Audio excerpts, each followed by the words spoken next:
President Cyril Ramaphosa to announce those changes to the National Executive at 8:30. That means a cabinet reshuffle that has been widely anticipated. The timing of that announcement confirmed by the presidency a short while ago.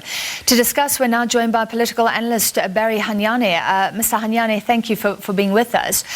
The health minister, regarding Zweli Mkhize, what we can confirm as SABC is that he did meet with the president today. After that meeting, he is now back in Pietermaritzburg. But I mean, after the SIU report talking about favors for his family, presumably as a reward for political favors, he was in the post. Surely his position is definitely untenable. No, absolutely, Francis.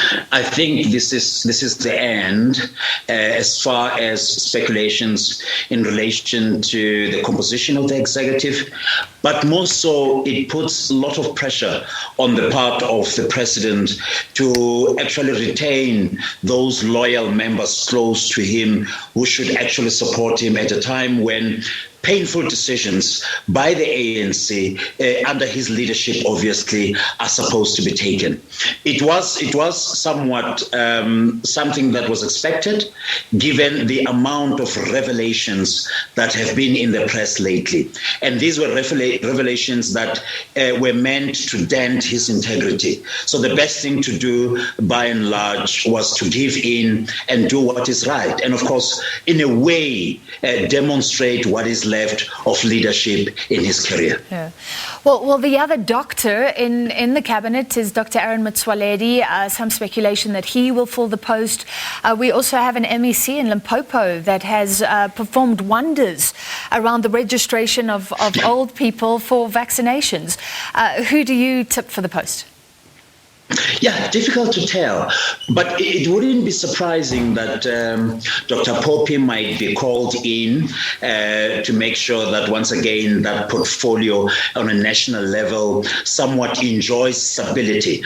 It must be accepted, however, that things have started to pick up since Madam Kubai took over as acting minister there. We've seen aggression in as far as rollout of vaccines is concerned, but it doesn't end there. The health fraternity has always been on shaky grounds. So rightly so, you need somebody who will stabilize it, somebody who will make sure that resources are mobilized, distributed equally. Public hospitals in particular don't have to bear the shame of being unable to reach out to people and provide health services in an equitable and sustainable way. So Poppy could be in the running, but of course, let's keep the front door open for one or two surprises. All right, well, the other speculation around the security cluster because of the contradictions, the confusion, the unpreparedness ahead of the unrest that we saw recently. Let's start with the Defence and Military Minister, Nosiviwe Mapisa-Nqakula, who directly contradicted the President when he said it was an attempted insurrection. She then said, no, we're on the same page, no harm intended. But how stung do you think the President would have been by that? It's more than that. I think she has brought in serious issues. Remember the usage, serious allegations around the usage of a military aircraft somewhere from the central part of Africa, giving somebody a so-called lift back home. Unfortunately, that portfolio once again has been marred by controversies, and controversies which puts Mapisa-Nqakula right at the center of it. So it would not come as a surprise. What will be interesting, though, to take this question further, is to see to what extent will your portfolios around the intelligence in particular, which is, by the way, supposed to work with the military and SABC, what kind of changes will be reined in there?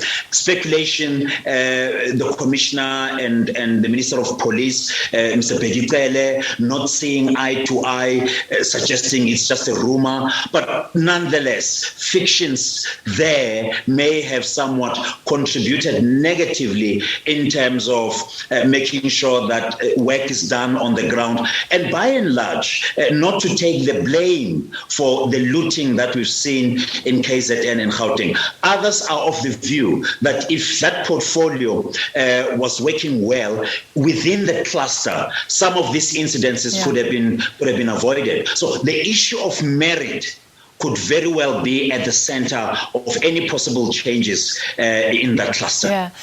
Well, I mean, the cluster is interesting. I spoke to the head of the internal branch of the State Security Agency earlier today, the outgoing head, hoping for a lot of information. We didn't get much. He kept on saying that government has dealt with this issue, the acting minister and the presidency, of all the contradictions around whether or not alerts were received by the police and by the Defence Force. The fact is, I don't think that has been clarified. Yanda Dlodlo, the minister, said alerts were issued. Becky Ele, the police minister, said he didn't sign for those.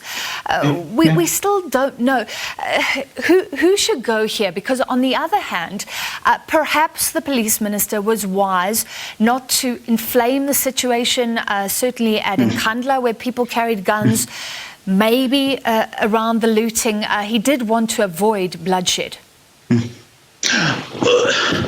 Very important question, I think. Look, at the end of the day, it all boils down to the discretion of the president, right?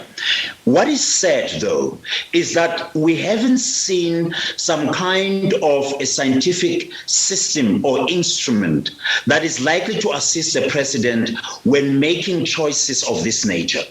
Furthermore, we haven't seen some kind of appraisals, right? Say since the president took over, to say every minister is going to be evaluated given a particular period of time, given some kind of a scorecard, which will assist the president in either firing or retaining a minister. So it boils down to discretion, unfortunately. However, in this instance, I think it would be best to say those who should have played a critical role in the prevention of the anarchy and did not do what was expected of them in line with some kind of executive protocols, no doubt they need to step aside.